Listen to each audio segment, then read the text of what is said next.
Chrissy in Little Rock. Chrissy, good morning. How are you feeling? Oh, pretty good. How are you? Oh, I'm just precious. What's going on? Yeah.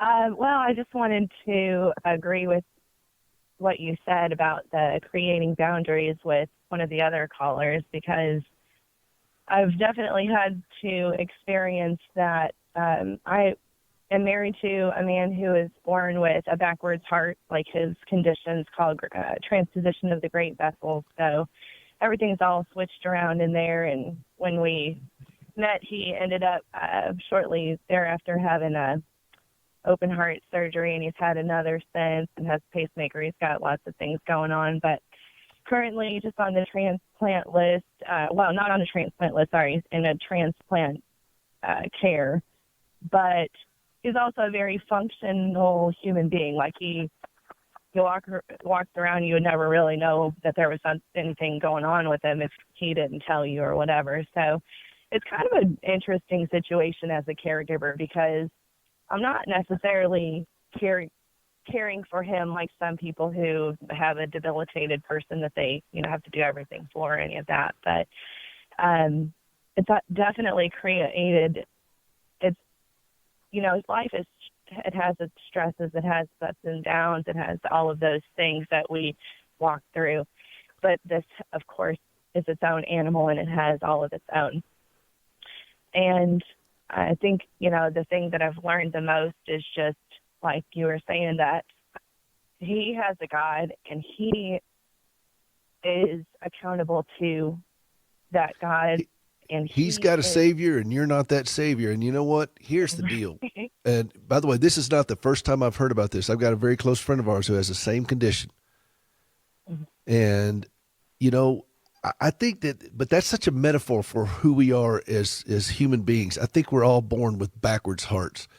And this is what the gospel is all about.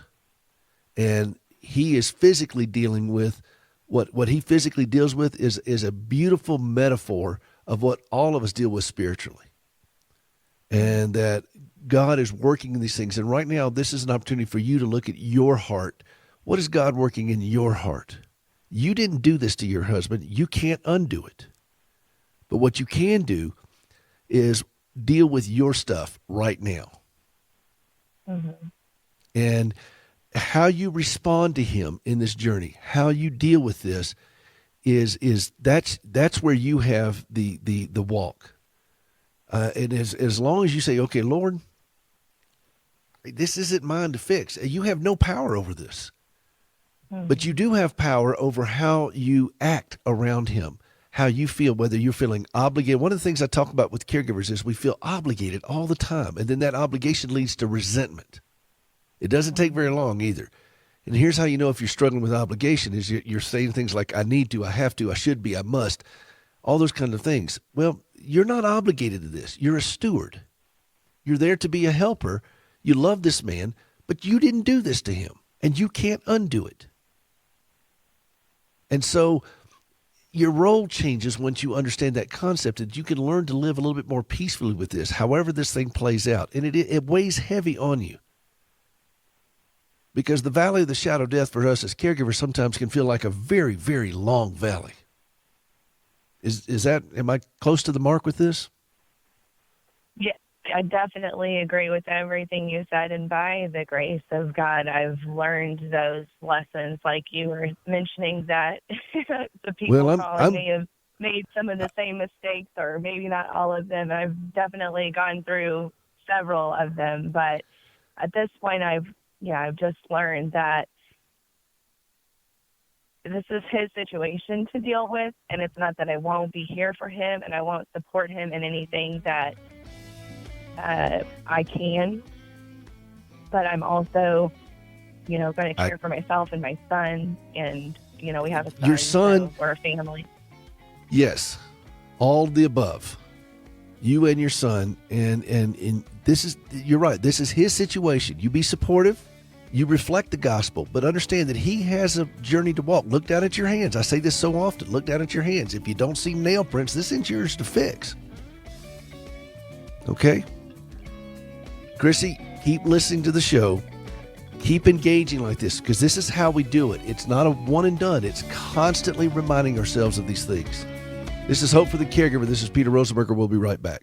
Hey, this is Peter Rosenberger. Have you ever helped somebody walk for the first time? I've had that privilege many times through our organization, Standing with Hope. When my wife, Gracie, gave up both of her legs following this horrible wreck that she had as a teenager, and she tried to save them for years, and it just wouldn't work out, and finally she relinquished them and thought, wow, this is it. I mean, I don't have any legs anymore. What can God do with that?